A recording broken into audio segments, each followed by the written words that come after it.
হাত হাত হাত চিন্তা না হাত। না, হাত ধরেন, হাত ধরে রাখেন।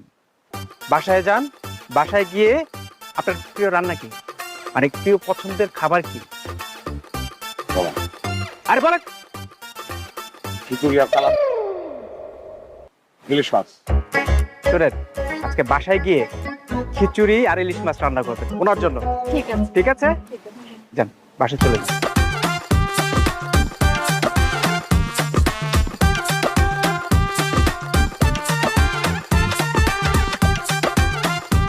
এই মোহাম্মদপুর মোহাম্মদপুর মোহাম্মদপুর আগে গাড়ি মোহাম্মদপুর মোহাম্মদপুর এই মোহাম্মদপুর মোহাম্মদপুর না ধরতে কারণ মোহাম্মদপুর মোহাম্মদপুর ছাড় ছাড় ছাড় ছাড় ছাড় ছাড়, জলদি ছাড়। এই মোহাম্মদপুর মোহাম্মদপুর মোহাম্মদপুর ওই বেটা ছাড় তুই। কি হইছে ভাইয়া? তরে কইছি ছাড়তে। তার না একজন লই গেলে আর হইব নি ভাইয়া। তুই যত জন লইয়া যাবি সবার ভাড়া আমি একলা দেবো, রিজার্ভ। এটা ছাড়। কিয়া ভাইয়া?